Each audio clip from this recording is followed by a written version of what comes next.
Hello students, welcome you all. आज हमारा topic रहेगा bending of cyclist and banking of roads. जैसा आप देख सकते हैं यहाँ पे ये जो outer edge of the road elevated है, ये थोड़ा सा हाई राइज है। Why it is so? और साइक्लिस्ट टर्न लेता है किसी भी राउंड अबाउट पे, तो साइक्लिस्ट हैज टू बेंड। तो वाई इट इज सो, पहले आप एक बार ये वीडियो देखिए ध्यान से।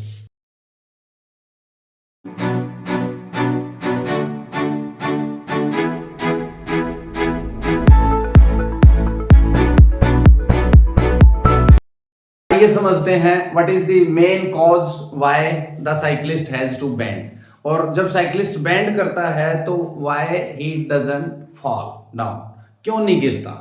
जस्ट मैंने इस बॉडी को इसके ऊपर वर्टिकल ऐसे स्टैंड कर दिया यहाँ पे, ये इन दिस वे, ये देखिए ये यहाँ पे स्टैंड कर रही है।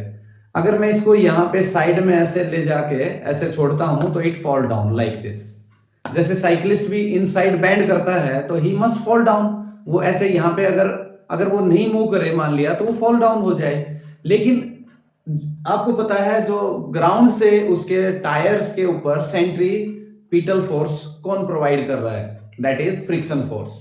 तो मैं अभी जैसे इसको सपोज मैं इसको रिलीज करता हूं इस पोजीशन से and the book is at rest, तो ये ऐसे गिरता है। लेकिन मैं साइमल्टेनियसली अगर मैं बुक को अपनी तरफ ऐसे खींच लूं, जैसे फ्रिक्शन फोर्स साइक्लिस्ट के टायर को खींचता है अंदर की तरफ, तो मैं इसको खींच लूं तो ये इस तरह साइड नहीं गिरेगा। देख सकते हैं आप, देखो ये वापस बैक साइड गिर रहा है, ये पीछे गिरेगा। ये देखिए इस पे एक सेंट्रीफ्यूगल फोर्स एक्ट कर रहा है। जैसे मैं इसके लोअर पार्ट को तो ड्रैग कर रहा हूं फ्रिक्शन के कारण, लेकिन इसका जो अपर पार्ट है, इसका सेंटर ऑफ ग्रेविटी इसके सेंटर पे है, यहाँ पे सेंटर ऑफ ग्रेविटी।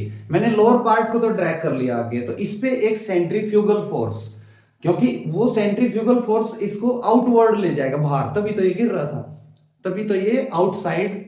तो वही रीजन है यहाँ पे, जैसे साइक्लिस्ट यहाँ पे ये नॉर्मल दिखाया मैंने, यहाँ पे नॉर्मल जो वर्टिकल पोजीशन है उससे ये थीटा एंगल बेंड हो जाता है। तो in that case what happens, तो इसका एफईडी बनाते हैं हम। लेट्स ड्रॉ इट्स एफईडी, उससे आप समझ सकते हैं। मान लिया ये मैंने साइकिल का टायर है ये, और ये ग्राउंड है, और दिस इज द नॉर्मल, और नॉर्मल से ये थीटा एंगल पे यहाँ पे बेंड है, ये थीटा एंगल पे। Now there will be centre of gravity of the cycle. मैंने सपोज यहाँ पे उसका सेंटर ऑफ ग्रेविटी ले लिया। Centre of gravity of the cycle is at a height, कुछ ना कुछ हाइट पे है वो। तो जैसे ये बेंड होगा तो सेंटर ऑफ ग्रेविटी के कारण ये फॉल डाउन होना चाहिए mg, but it helps in turning. यही जो है हेल्प करता है टर्निंग में। अगर ये साइक्लिस्ट बेंड ना हो, साइकिल को जस्ट ऐसे टर्न ले ले, तो he has to fall down out of side, बाहर की तरफ गिरेगा वो सेंट्रीफ्यूगल फोर्स के कारण, क्योंकि यहां पे सेंट्रीफ्यूगल फोर्स आउटसाइड एक्ट करेगा इन दिस वे, इस तरफ सेंट्रीफ्यूगल फोर्स एक्ट करेगा, and that centrifugal force will be quite equal and opposite to the centripetal force. And who will provide centripetal force? अगर ये ऐसे सर्कल में घूमेगा इसके ऊपर से, तो centripetal force, this friction force will act as a centripetal force. यहाँ पे जो फ्रिक्शन फोर्स है, force of friction, that will act as a centripetal force. यहाँ पे ये, तो ये friction force that will act as a centripetal force. और उसके अगेंस्ट अगर हम साइकिल के फ्रेम से देखें तो यहाँ पे in other words you can call it pseudo force. वो सूडो फोर्स जो है, जिसको सेंट्रीफ्यूगल फोर्स भी बोल सकते हैं, यहाँ पे वो इक्वल एंड अपोजिट यहाँ पे एक्ट करेगा, और that is mv² upon r। तो ये साइक्लिस्ट के ऊपर यहाँ पे डाउनवर्ड डायरेक्शन में mg और इधर centrifugal force, this will provide a clockwise torque, ये इसको गिराने की कोशिश करेगा, और सेंट्रीफ्यूगल फोर्स इसको प्रोटेक्ट करेगा। तो अगर हम यहां इस पॉइंट से लें, ग्राउंड के पॉइंट से, जहां पे पॉइंट ऑफ कांटेक्ट है वहां के पॉइंट से, तो इसमें आप इसकी इक्वेशंस लिख सकते हैं। The torque provided by this mg, मान लिया ये जो सेंटर ऑफ ग्रेविटी साइक्लिस्ट का, ये इसकी हाइट है यहाँ से y, मैंने इसकी y मान लिया, और ये डिस्टेंस ले लिया x। तो यहां से हम इसको निकाल सकते हैं, that is this mg, this force is at a perpendicular distance of x, mg into x, This torque is balanced by the torque provided by centrifugal force, that is mv square upon r. इसको मैं capital R ले लेता हूं, radius of this track into this height y यहां पे, तो यहां से m से m कैंसिल और v हम निकाल सकते हैं, that is R G X upon Y. v square is equal to R G X upon Y. Now what is the value of x upon y? यहां से अगर ये एंगल हमारा थीटा है यहाँ पे, तो this angle will be also theta. तो यहां से tan थीटा की वैल्यू होगी x अपॉन y. तो दिस इज tan थीटा. तो v is equal to R G tan theta under the root. तो ये हमारी स्पीड आ गई, मैक्सिमम स्पीड, कि इस स्पीड से अगर हम टर्न लेंगे तो we have to bend our cycle by an angle theta. Theta angle पे हमें बेंड करना पड़ेगा, otherwise we will fall down. Otherwise ये सेंटर ऑफ ग्रेविटी हमें गिरा देगा, या ये कह लो सेंट्रीफ्यूगल फोर्स जो है हमें बाहर की तरफ गिराएगा. तो इसलिए हमें उससे बचने के लिए बेंड करना पड़ता है. तो दिस इज द एंगल कि कितना बेंड करें, किस स्पीड पे कितना बेंड करें. That also depend upon the radius of track also. अगर रेडियस ऑफ ट्रैक ज्यादा है तो उस टाइम पे हम ज्यादा स्पीड से भी टर्न ले सकते हैं. Small angle bending is sufficient. अगर शार्प टर्न है मान लिया, तो आर की वैल्यू कम होगी, तो उस टाइम पे हमें ज्यादा बेंड करना पड़ेगा cycle. That's in that case we can take a turn on the sharp turn with a high speed. लेकिन मिनिमम फ्रिक्शन कितना होना चाहिए उसके लिए? Is friction sufficient? तो उस केस में आप इसको सेंटर ऑफ मास के फ्रेम से, अगर इसके ऊपर यही इक्वेशन लगाएं हम सेंटर ऑफ मास के फ्रेम से, साइक्लिस्ट के सेंटर ऑफ मास के फ्रेम से, then we will get the equation. यहां से अगर देखें तो ये जो centripetal force, that is force of friction will act as a centripetal force, इसका टॉर्क होगा हमारा, that is F into this perpendicular distance y. तो ये जो है, ये हमें, अगर हम सेंटर ऑफ मास के फ्रेम से देखें, साइक्लिस्ट के सेंटर ऑफ मास के फ्रेम से, तो वहां से ये जो फोर्स ऑफ फ्रिक्शन है ये टॉर्क प्रोवाइड करेगा anti clockwise, and that will B F into this perpendicular distance y. और नॉर्मल रिएक्शन जो ग्राउंड से मिलेगा हमें, normal reaction n, that will give the clockwise torque. तो वो बैलेंस हो जाएगा दोनों को. तो n इनटू दिस डिस्टेंस, यहां से ये distance, and that is x. Now to find the maximum speed, तो उसके लिए this f should be maximum, और मैक्सिमम के लिए इसकी वैल्यू है mu n into Y is equal to N X, और n से n कैंसिल, और यहां से हमारी म्यू की वैल्यू आ गई, mu is equal to x upon Y, and x upon Y you know that is tan theta. तो दैट इज tan थीटा. तो इन टर्म्स ऑफ म्यू भी उसकी स्पीड निकाल सकते हैं साइक्लिस्ट की, कि किस स्पीड से वो टर्न ले और कितना बेंड हो. तो यहां पे हम इसको रिप्लेस कर देंगे, that is v is equal to tan theta को रिप्लेस कर देंगे म्यू से, म्यू आर जी. तो both these formulas are valid. अगर कितना बेंड करना है ये निकालना है, तो we will use this formula R G tan theta. अगर ये देखना है कि वहां पे force of friction, coefficient of friction कितना होना चाहिए, तो in that case we will use mu R G. तो this is the maximum speed he can take a turn, and this is the angle of bending. तो this is the reason. अब इसको दूसरे नजरिए से भी देख सकते हैं, साइक्लिस्ट बेंड क्यों करता है, उसका एक second aspect. We are moving in a straight path. मान लिया हम स्ट्रेट पाथ में जा रहे हैं, suppose with the speed v, तो there is no force required. Newton's first law क्या कहता है? There is no requirement of any force if body is moving with same speed in same direction. Fix speed in fix direction, constant speed से fix direction में body अगर move कर रही है, no force is required. लेकिन अगर हमें direction change करनी है, सपोज यहां से हमने इसको बेंड करना है, यहां से स्ट्रेट जाने के बजाय हम यहां बेंड होना चाहते हैं इस ट्रैक पे, ऐसे we want to keep the speed same but want to change the direction. तो हमें एक फोर्स चाहिए यहां पे. तो वो जो फोर्स है, साइकिल का जो टायर है उसके ऊपर फ्रिक्शन प्रोवाइड करेगा बॉटम से. बॉटम से तो फोर्स मिल जाएगा, लेकिन upper part of that cyclist, body of the cyclist और साइकिल बोथ, वो that is at a centre of gravity height पे है, तो वहां पे तो फोर्स नहीं आएगा. द अपर पार्ट पे अगर देखा जाए, ये अपर पार्ट जो है, यहाँ पे तो बॉटम से तो हमें फोर्स मिल गया यहां से सेंट्रीपिटल, इसने इसको ड्रैग कर लिया इसको, तो इसने इसको ड्रैग किया, तो यहां से हमें ये जो अपर पार्ट है that will remain in the same momentum, उसका मोमेंटम वही रहेगा उसी डायरेक्शन में, और वो जब तक चेंज नहीं होगा जब तक उस पर फोर्स नहीं लगाए। तो अपर पार्ट पे हमारे पास कोई फोर्स नहीं मिला, हमें फोर्स ग्राउंड से मिला है, अपर पार्ट पे कोई फोर्स नहीं मिला, तो उसका मोमेंटम एज इट इज है सेम डायरेक्शन में, तो वो उसको आउटवर्ड पुल करेगा, और उसी का दूसरा नाम है centrifugal force.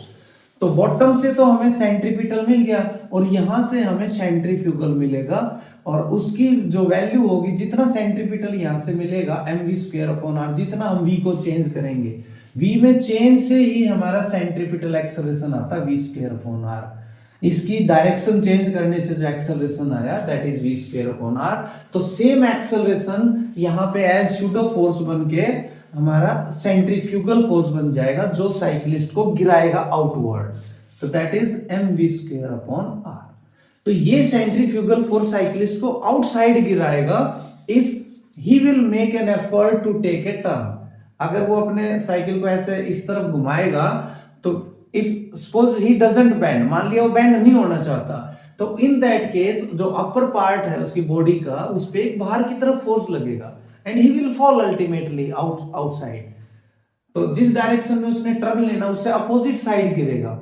If he locks the handle, अगर हैंडल को वो लॉक कर दे एक साइड से, सपोज उसका राइट टर्न लॉक कर दे, only left turn is possible, तो he can not take a turn, वो टर्न नहीं ले सकता। उसके लिए साइकिल को अगर लेफ्ट टर्न करना है तो पहले थोड़ा सा राइट में ले जाना पड़ता, तब लेफ्ट होता है। तो इसलिए ये सेंट्रीफ्यूगल फोर्स उसको आउटसाइड गिराएगा। तो इसी का हम एस्पेक्ट देखते हैं कि सेंट्रीफ्यूगल फोर्स का टॉर्क, और ये वी बैलेंस इट। आइए अब समझते हैं बैंकिंग ऑफ रोड क्या है। अगर इफ एक मोटरिस्ट और car wants to take a turn on a sharp turn, यहां पे अगर एक कार जो है इस पे टर्न लेना चाहती है and friction is may be insufficient, अगर लेवल रोड है, सपोज ये लेवल रोड है, मैंने लेवल रोड की बात करता हूं मैं पहले, बैंकिंग बाद में करेंगे। मान लिया एक लेवल रोड है ये, इसका there is no banking, no elevation. Banking you know the raising of the outer edge with respect to inner edge. Banking किसको बोलते हैं? The raising of the outer edge, the raising of outer edge of road with respect to its inner edge is called banking, उसको banking बोलते हैं हम। और क्यों की जाती है? why it is done? sometimes what happens, friction is insufficient when any vehicle takes a turn on this track, तो उस टाइम पे फ्रिक्शन फोर्स हेल्प करता है उसको टर्न करवाने में। Without friction no one can turn. तो इसमें फ्रिक्शन फोर्स जो है, मान लिया ये गाड़ी है कोई भी और ये गाड़ी ऐसे जा रही है यहाँ पे, तो फ्रिक्शन फोर्स इसमें हेल्प करेगा, एज सेंट्रीपिटल फोर्स प्रोवाइड करेगा, और इसका जो वेट है दैट इज mg, और normal reaction straight perpendicular n। तो यहाँ पे n और mg बैलेंस है। ऑन लेवल रोड की बात कर रहा हूं मैं, I am talking about level road. तो लेवल रोड पे n और mg इक्वल है, तो n is equal to mg, और इधर से ये जो f है that will act as a centripetal force, that is mv²/r। Centripetal force का फॉर्मूला होता है mv²/r। तो मैक्सिमम फ्रिक्शन की वैल्यू अगर मैं पुट कर दूं यहाँ पे दैट इज μn, तो μn is equal to mv²/r, और इनको डिवाइड कर दें, n की वैल्यू mg है, तो ये आ जाएगा आपका mu mg is equal to mv²/r, m से m कैंसिल, और यहां से स्पीड आ जाएगी हमारी सेम μrg। वही स्पीड आ गई जो हमने साइकिलिस्ट के लिए निकाली थी। ऑन लेवल रोड है, लेकिन यहाँ पे फ्रिक्शन में भी इनसफिशिएंट और स्पीड इज मच ग्रेटर, तो उस टाइम पे the vehicle will skid outside, outer side जो है स्किड कर जाएगी। तो to avoid that danger situation, तो हम क्या करते हैं, आउटर एज को बैंक करते हैं to provide extra centripetal force. जैसे ये एलिवेटेड उस पे आउटर एज अगर रेज्ड होगा तो एक एक्स्ट्रा नॉर्मल रिएक्शन मिल जाएगा हमें। जैसे यहां पे नॉर्मल रिएक्शन वर्टिकल है n, तो इसका there is no contribution of this normal reaction to the centripetal force. अगर लेवल रोड पे है तो इस नॉर्मल रिएक्शन का कोई कंट्रीब्यूशन नहीं है सेंट्रीपिटल फोर्स में, और बिना सेंट्रीपिटल फोर्स के ज्यादा स्पीड से टर्निंग ली जा सकती। तो इस n को हम अगर इसका एक कंपोनेंट यहाँ पे हमें मिल जाए तो that centripetal force will increase, तो उसके लिए हम इसको रेज कर देते हैं। तो उसके लिए आउटर एज को रेज कर देंगे। तो आउटर एज को रेज करने के लिए हमें थोड़ा सा इसको, ये लेवल रोड था, अब इसको ऊपर उठा दिया यहाँ पे ऐसे, तो यहाँ से थीटा एंगल पे हमने इसको रेज कर दिया। तो अगर थीटा एंगल पे इसको रेज करते हैं तो इन दैट केस यहाँ पे now our vehicle is at this position, ये व्हीकल की पोजीशन है और ये ऐसे जा रही है यहाँ पे। तो इसका जो नॉर्मल रिएक्शन होगा, normal reaction that will B this side. यहाँ पे ये हमारी वर्टिकल लाइन थी, वर्टिकल लाइन से ये वर्टिकल लाइन थी दैट इज mg। तो वर्टिकल लाइन से ये थीटा एंगल पे सेम थीटा एंगल यहाँ से होगा वर्टिकल और नॉर्मल रिएक्शन के बीच में। तो इसका एक component n cos theta that will balance the weight of the vehicle, और जो दूसरा कंपोनेंट है n sin theta it will provide the centripetal force. तो even in the if there is no friction, मान लिया बिल्कुल फ्रिक्शन लेस है surface, road frictionless है, तब भी one can take a turn. अगर बैंकिंग है रोड में तो वहां पे टर्न इजीली ली जा सकती है विदाउट फ्रिक्शन, लेकिन उसकी एक लिमिट है, and that limit is again same rg tan theta, जो साइक्लिस्ट के केस में आई थी वो वही होगी rg tan थीटा। कैसे होगी? सपोज यहाँ पे फ्रिक्शन है नहीं बिल्कुल भी, अब फ्रिक्शन इसके अलाउंग नहीं होगा, फ्रिक्शन भी हमारा या तो इस पे इनवर्ड होगा या आउटवर्ड होगा। There are only two possibility, friction या तो जीरो होगा या आउटवर्ड होगा along this surface of road. ये रोड, अब ये है सरफेस ऑफ रोड, तो along this surface of road होगा या तो आउटवर्ड होगा, इनवर्ड होगा या जीरो होगा। तो अगर फ्रिक्शन है नहीं, मान लिया जीरो है, तो हमारा आंसर ये आएगा। कैसे आएगा? हम बैलेंस कर लेते हैं यहाँ पे n sin theta, this n sin theta is equal to centripetal force only, that is mv square upon r, और n cos theta इसके वेट को बैलेंस करेगा, n cos theta is equal to mg, इनको divide कर देंगे, n cancel, तो again हमारा same result आ जाएगा, tan theta is equal to v square upon rg। तो ये वही रिजल्ट आ जाएगा, सेम आ जाएगा। लेकिन अगर हमने और भी ज्यादा स्पीड से इस पे टर्न लेना है तो इन दैट केस स्पीड बढ़ेगी तो this body will try to go outward, वही सेंट्रीफ्यूगल फोर्स बढ़ेगा, सेंट्रीफ्यूगल फोर्स बढ़ेगा तो उसमें ये आउटवर्ड जाने की कोशिश करेगी, तो फ्रिक्शन फोर्स फिर इसमें एडिशनल इनवर्ड होगा। तो अगर हमें मैक्सिमम स्पीड निकालनी है भी मैक्सिमम, तो फ्रिक्शन फोर्स इनवर्ड होगा। अगर हमें मिनिमम स्पीड निकालनी है तो ड्यू टू दिस एलिवेशन ये डाउनवर्ड स्किड करने की कोशिश करेगी, तो फ्रिक्शन आउटवर्ड होगा। तो फ्रिक्शन मैक्सिमम के लिए हम फ्रिक्शन को इनवर्ड लेंगे, लेकिन but this n sin theta और f सेम डायरेक्शन में नहीं है, सेंट्रीपिटल तो हमारा इस डायरेक्शन में होना चाहिए, इसका जो सेंट्रीपिटल सेंटर की तरफ, तो इसका हम कंपोनेंट लेंगे यहाँ पे, ये एंगल थीटा है तो ये एंगल भी थीटा ही होगा। इस दिस फोर्स ऑफ फ्रिक्शन का एक कंपोनेंट होगा F cos थीटा यहाँ पे, और डाउनवर्ड डायरेक्शन में होगा F sin theta. Now we will rewrite that equation again. Total centripetal force यहाँ पे अब इंक्रीज हो गया, that is n sin theta plus F cos theta, और that is equal to centripetal force mv square upon r, और vertical direction में equilibrium है तो n cos theta is equal to this one f sin theta plus mg, और इस f sin theta को मैं इस साइड लिख लेता हूं, n cos theta minus f sin theta is equal to mg। तो मैंने इसको ऐसे लिख दिया। तो अब ये दो इक्वेशंस है हमारे पास, और यहां से हम डिराइव करेंगे मास्टर फॉर्मूला। जो कि ऑल सिचुएशंस में वैलिड होगा, वेदर देयर इज फ्रिक्शन और नॉट। फ्रिक्शन है तब भी, और बैंकिंग है या हॉरिजॉन्टल प्लेन रोड है उसके लिए भी। We will get a master formula. And what is that? Maximum speed के लिए फोर्स ऑफ फ्रिक्शन भी मैक्सिमम लेंगे, तो फोर्स ऑफ फ्रिक्शन की maximum value you know that is mu N.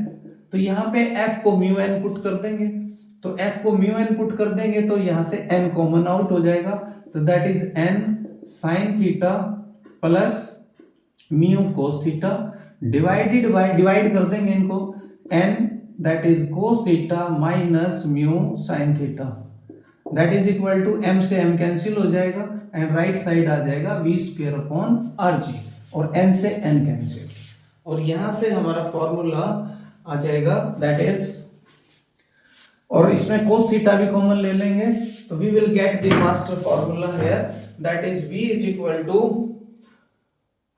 rg into tan theta plus mu bracket divided by that is 1 minus mu tan theta.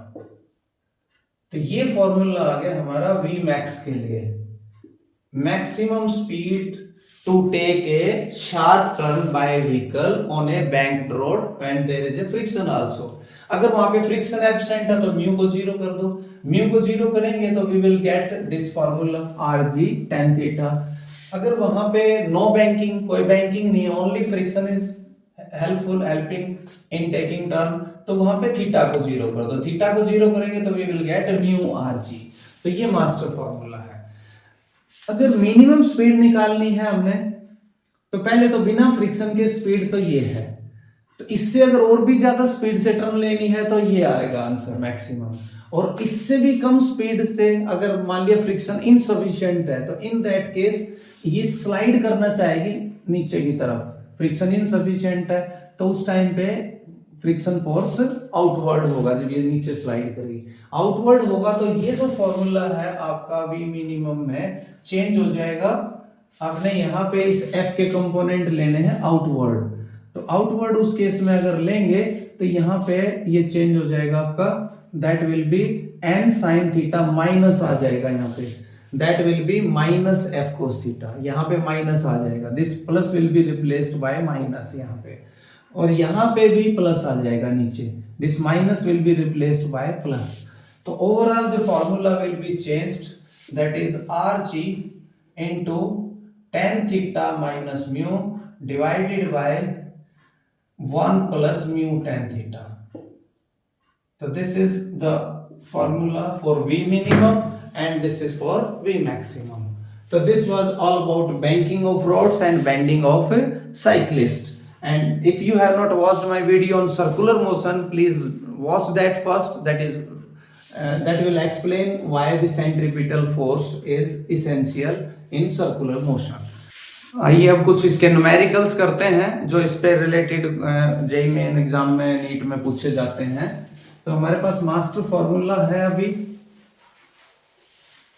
मान लिया एक cyclist है, उसकी speed है 18 kilometre per our, this is speed of the cyclist and he is taking a turn on a road where mu is 0.5 and what is the radius of the curvature, this one, ये जो curvature है curved road है turn, तो यहाँ पे what is the radius of curvature, अगर 18 kilometre per our से वहां पे कोएफिशिएंट ऑफ फ्रिक्शन 0.5 है, r की वैल्यू क्या होगी, तो हम डायरेक्ट फॉर्मूला लगाएंगे v is equal to mu rg, this one, maximum speed मान लिया 18 है उसकी v max, तो 18 को पहले किलोमीटर पर आवर को मीटर पर सेकंड में कन्वर्ट करेंगे, मल्टीप्लाई इट बाय 5 बाय 18, 18 से 18 कैंसिल, दैट इज 5, तो यहाँ पे आ गया 5 और ये हो गया 1/2, r we have to find out, g is 10, इसको 10 ले लो और इसको सोल्व कर लो, that is 5r is equal to squaring करेंगे 25 और r की वैल्यू आ गई 5, तो r की वैल्यू 5 है, radius of curvature is 5, suppose the radius of curvature is 20, what can be the maximum speed, what can be maximum speed, अगर ये जो ट्रैक है इसका रेडियस ऑफ कर्वेचर मान लिया ज्यादा है 20, तो हम ज्यादा स्पीड से टर्न ले सकते हैं वहां पे, तो उस केस में v is equal to mu R G under the root. तो ये 20 होगा, 20 इंटू 10 200, 200 डिवाइडेड बाय 0.5, ये 0.5 है 1/2, तो this is 1/2 into 20 into 10 under the root, तो ये आ जाएगा 10। तो उसमें और ज्यादा स्पीड से हम टर्न ले सकते हैं। It can be asked what will be the maximum bending, angle of bending, कितना एंगल ऑफ बेंडिंग होगा अगर उसको इस स्पीड से टर्न लेना है। तो in that case we will use R G tan theta. तो हम ये यूज करेंगे, एंगल ऑफ बेंडिंग निकल जाएगा यहां से। तो r is your 20, g is your 10, tan theta we have to find out, square कर लो तो ये आ जाएगा v स्क्वायर, यहाँ पे v स्क्वायर, और उसकी मैक्सिमम स्पीड आई थी 10, तो यहाँ पे 10 स्क्वायर हो जाएगा 100, एंड दैट विल बी 200, और 100 ये आ गया 1/2, तो tan थीटा की वैल्यू आ गई 1/2। In that case we can find out.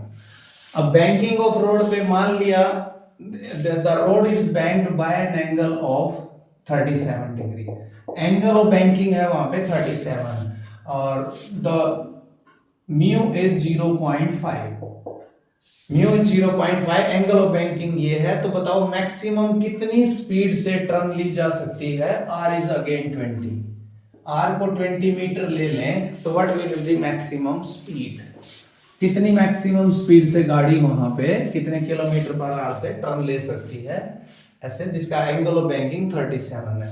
तो we can use direct this formula, that is v max, that will be equal to rg, that is 20 into 10 bracket 10 37, you know 3/4, plus mu we have to take 0.5, that is 1/2, divided by, that is 1 minus mu tan theta, 1 minus mu is your 1/2 into 1037 again 3/4 under the root. इसको solve कर लेंगे तो that is 200 into ये आ जाएगा आपका 5/4, ये 5/4, और नीचे आ जाएगा 3/8, 1 माइनस 3/8 5/8, 5 से 5 कैंसिल, और ये आ जाएगा आपका 400 under the root, that is 400 under the root, that is 20। तो v max आ गया हमारा 20, लेकिन ये मीटर पर सेकंड में है, we have to convert it into kilometer per hour. तो मैक्सिमम स्पीड वहां पे लिमिट बोर्ड लगा दिया जाएगा ऐसे रोड पे कि यहाँ पे don't drive more than this speed, और वो स्पीड क्या होगी, that is 20 into 18/5, that is 72 kilometre per hour. तो उस ट्रैक पे जहां पे रेडियस ऑफ कर्वेचर 20 है तो 72 किलोमीटर पर आवर से टर्न ली जा सकती है मैक्सिमम। लेकिन यूजुअली वी सी गाड़ियां जो 100 किलोमीटर पर आवर से भी टर्न लेती है, तो डेफिनेटली वहां पे या तो आर ज्यादा है, रेडियस ऑफ कर्वेचर ज्यादा है। अगर शार्प टर्न होगा तो we have to slow down, तो वहां पे स्पीड लिमिट रखी जाती है, तो that we have to keep in mind. Thank you very much. Have a nice day. This was all about banking of road and bending of cyclists. Okay, thank you.